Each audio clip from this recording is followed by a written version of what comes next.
изградба и продажба на станови, Трим и Лум.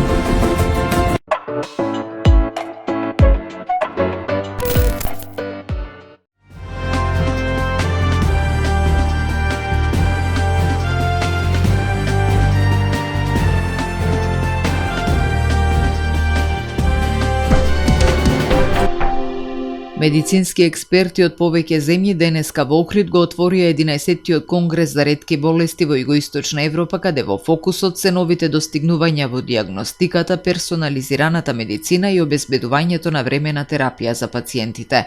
Иако во последните години е забележан напредок во достапноста на терапијата, лекарите велат дека борбата е постојана, бидејќи со подобрата дијагностика се откриваат се повеќе нови пациенти и нови ретки заболувања. Педиатрискиот нефролог професор доктор Велибор Тасич посочи дека пациентите денес имаат поголем пристап до терапија и подобар квалитет на живот, но дека науката секогаш треба да се стреми кон подобро. Постои напор, сепак постои одредено задоволство за нас како клиничари, како практичари, ние сепак добиваме лекови за ретки болести и тука е стално онаа борба. Значи, секојаш имаме нови дијагнози, секој имаме нови пациенти, имаме терапија за ретки болести, имаме подобрување на квалитетот на живот на овие пациенти, имаме преживување, имаме квалитет на живот, значи има одреден помак. Но, како што велам, никогаш доволно. Доктор Тасич потенцира дека најголем проблем и натаму се административните процедури кои се сложени и често предолги за пациенти на кои терапијата им е неопходна веднаш. Треба нешто да се направи, например, за ургентен.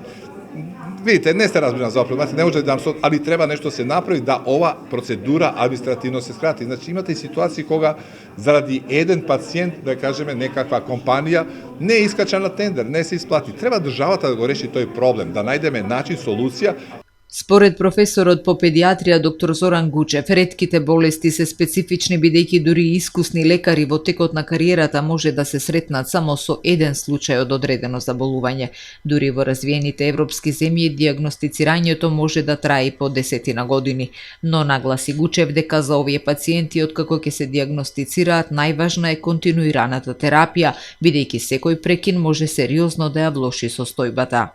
Нашата главна работа во нашава земја Македонија е да усуштина има возможиме на пациентите да имаат редовна, комплетна, постојана терапија со оние лекови кои ги одобрила Food and Drug Administration, Европската медицинска агенција и да тоа тече непрестано. Не можете да прекинете терапија на некој пациент без сериозно да го штетите. Во меѓувреме од Националната комисија за ретки болести информираа дека е воведен нов модел на набавка на лекови со кој би требало да се избегнат проблемите со доцнење и недостаток на терапија. Државите се сметаат за зрели тогаш кога се грижат за најзагрозените, во тој случај се пациентите со ретките болести. Тригодишното набавување на лекови мислам дека ќе го тргне онаа неизвестност која што пациентите, семејствата, здруженијата на пациенти со нетрпение го чека тендерот, како ќе помине, дали ќе има лекови, дали ќе има недостаток на лекови. Професор доктор Злате Стојановски сподели и пример кој, како што рече, покажува дека системот може да реагира брзо кога станува збор за навремено лекување. Генетичарите од Македонската академија за наука и уметност работеле преку викенд и во понеделник ја потврдиле дијагнозата на едно дете, пошто итно заседавала Комисијата за ретки болести и ја одобрила терапијата која детето ја примило во четврток. Тој извонреден успех и напредок, бидејќи досега не беше можно на вистина за една недела од дијагноза до терапија да стигнеме. Со ова треба да се пофалиме. Треба ова да стане секој дневие. Јас ветив дека комисијата ќе се состане и на 1 јануари ако има потреба, ако има дијагностицирано дете, бидејќи кај некои од овие болести, особено кај ова, губењето на време, значи губење на неврони. Губењето на неврони значи полош исход и од лекувањето, квалитетот на животот и иднината на ваквиот пациент. Според стручната јавност, околу 80% од ретките болести се генетски детерминирани и се дијагностицираат уште во детската возраст. Зголемувањето на бројот на случаи не значи дека ретките болести се почести, туку дека свесноста и дијагностичките методи се подобруваат. Токму затоа, велат експертите, неопходни се постојана едукација и следење на најновите светски достигнувања. Затоа што е свесноста поголема.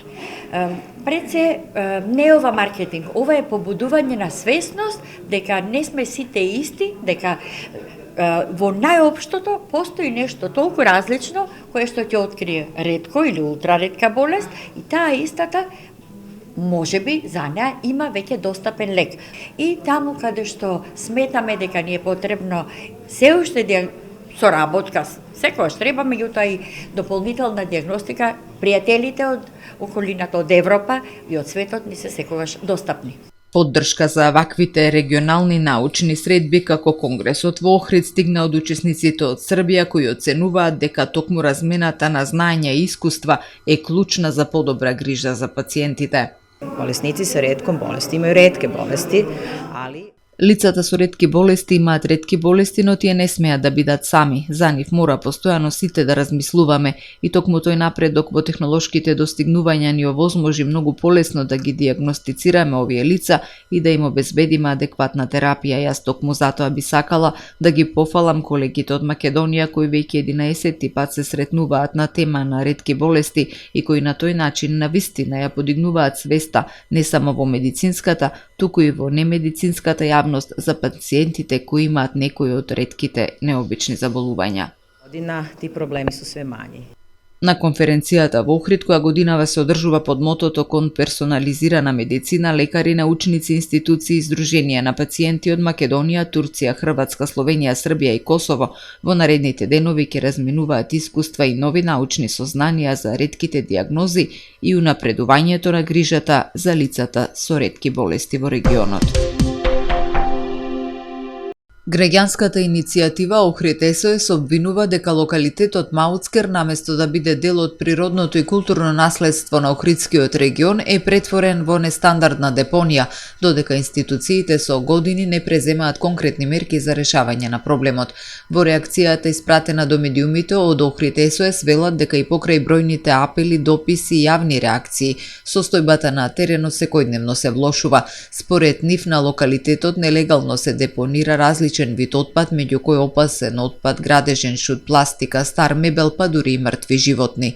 И покрај големиот број наши реакции и барања до релевантни институции и покрај повеќе објави и соопштенија споделени со македонските медиуми и покрај сите препораки на УНЕСКО, никој нема волја да се справи со овој рит од ѓубре кој секојдневно расте и се шири, велат од Охрид СОС. Од иницијативата оценуваат дека состојбата представува сериозна опасност за животната средина и здравјето на граѓаните, особено поради загадувањето на воздухот, почвата и подземните води.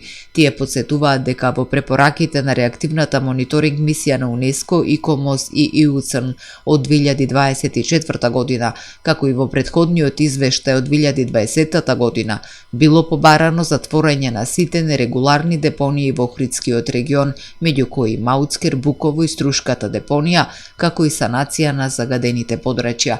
Според Охрид СОС и покрај тоа што институциите добиле дополнителен рок до 2027 година за исполнување на препораките, досегашната состојба на терен не остава многу простор за оптимизам. Трпе Инвест ви донесува метео на ТВМ. Во Охрид денеска имавме променливо облачно време со повремен локален дожд, дуваше слаб до умерен ветер од јужен правец. Максималната дневна температура се искачи до 21 степен. Утре во Охрид времето ќе биде претежно облачно со врнежи од дожд. Утринската температура од 8 степени, а максималната дневна до 17 степени.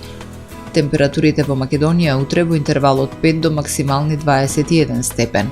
Следува период на променливо облачно време со сончеви периоди, а попладне ќе биде нестабилно со честа појава на локални врнежи од дожд и грмежи.